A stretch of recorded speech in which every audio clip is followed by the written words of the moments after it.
Depuis plusieurs semaines, nous avons étudié les 9 caractéristiques du fruit de l'esprit, à savoir le caractère de Jésus qui doit grandir en nous. Ensuite, nous avons enchaîné avec les 9 dons spirituels, autrement dit la façon dont le Saint-Esprit veut se manifester à travers nous.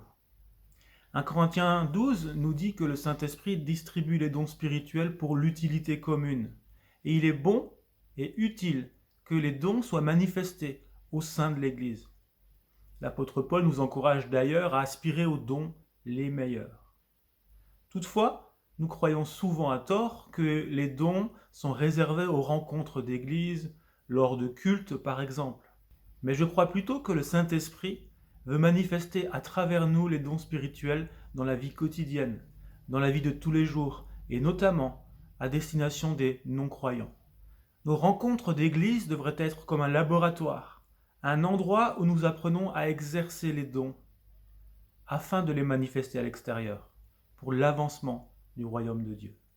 J'aimerais vous parler aujourd'hui, dans cette vidéo, des rendez-vous divins, c'est-à-dire des rencontres que le Seigneur prépare avec des personnes qui sont ouvertes à l'Évangile.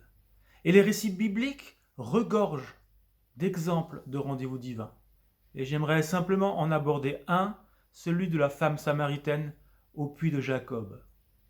Dans l'évangile de Jean, au chapitre 4, il est écrit que Jésus, fatigué du voyage, s'assit au bord du puits de Jacob.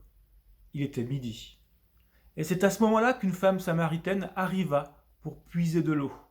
Et Jésus lui demande alors de l'eau. Et voilà que la conversation s'engage. La femme est évidemment étonnée qu'un juif lui adresse la parole à elle, une femme, et d'autant plus une femme samaritaine. Il est écrit que les Juifs évitaient toute relation avec les Samaritains. Au cours de la conversation, Jésus lui dit « Tu as eu 5 maris, et celui que tu as maintenant n'est pas ton mari. » Et par cette déclaration, il retint l'attention de la femme. En fait, Jésus a exprimé là le don de la parole de connaissance.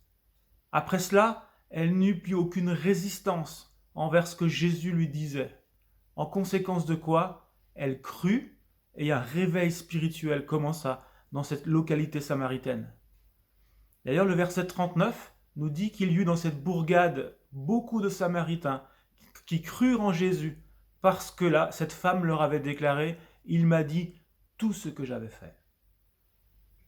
Permettez-moi de vous raconter une autre histoire de rendez-vous divin, vécue par Blaine Cook, un des orateurs que nous avons rencontré l'année passée à Bâle.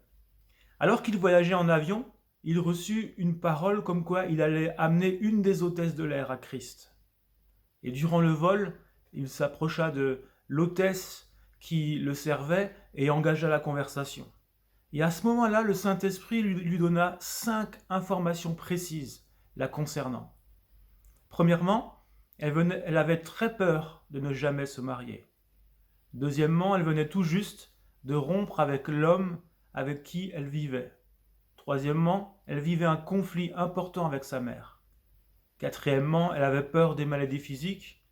Et cinquièmement, Blaine put même nommer certaines des maladies dont elle souffrait. Et ces pensées lui vinrent en une succession rapide, comme des éclairs d'intuition, dont Blaine savait que l'origine était divine.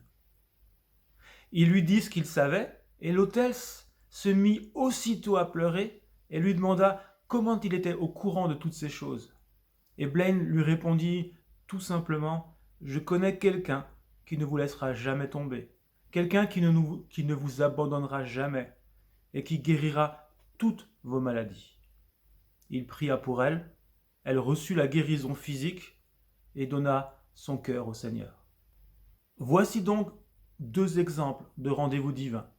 Des rendez-vous avec des personnes non croyantes dont le Saint-Esprit avait préparé le cœur et avait préparé les circonstances. Dans les 2 cas, la manifestation des dons spirituels a permis au cœur de ces 2 femmes de s'ouvrir pour finalement se donner à Christ et vivre cette expérience de la nouvelle naissance. Les chrétiens occidentaux évangélisent souvent dans une attitude mentale vide de toute présence surnaturelle. Nous agissons dans cette attitude mentale parce que nous n'avons pas conscience des impulsions surnaturelles du Saint-Esprit. Combien de fois n'avons-nous pas connu de telles impulsions ou des pensées inspirées par le Saint-Esprit pour finalement les laisser tomber en nous disant que on ne se fait que des idées? Combien de fois nous avons raté des occasions simplement pour partager l'Évangile et laisser le Seigneur travailler à travers nous? Isabelle, mon épouse, m'a raconté hier le témoignage d'un ami de la région de Belfort. Alors qu'il sortait du supermarché, il a vu un gars dans sa voiture qui avait de la musique métal à fond la caisse. Et voilà qu'une pensée monte dans son cœur. C'est comme le Seigneur qui lui dit « Mais va, approche-toi de cet homme et propose-lui de prier avec lui. » Notre ami lui racontait qu'immédiatement il a commencé à parlementer avec Dieu dans son cœur, en lui disant « Mais Seigneur, tu vois, je viens de faire mes courses, et si j'y vais, ça va décongeler, c'est pas possible. » Entre-temps, le gars avait démarré et était en train de quitter le parking. Et le Seigneur lui répond à notre ami et lui dit « Poursuis-le comme moi je t'ai poursuivi pour te toucher. Poursuis-le comme moi je t'ai poursuivi pour te toucher. » C'est ce qu'il a finalement fait. Il a réussi ainsi à le rattraper, à attirer son attention et finalement à prier avec lui. J'aimerais vraiment nous encourager à rester attentifs à cette petite voix du Saint-Esprit en nous, aux impulsions du Saint-Esprit en nous, afin d'obéir au Seigneur quand il nous demande de faire quelque chose, quand il nous demande peut-être d'aborder une personne. Et particulièrement dans cette période estivale qui commence, alors que plusieurs parmi nous vont partir en congé, j'aimerais nous encourager à demander au Seigneur « Donne-moi des rendez-vous divins. Conduis-moi vers des personnes dont tu as déjà travaillé le cœur et qui sont prêtes à entendre l'Évangile et à le recevoir.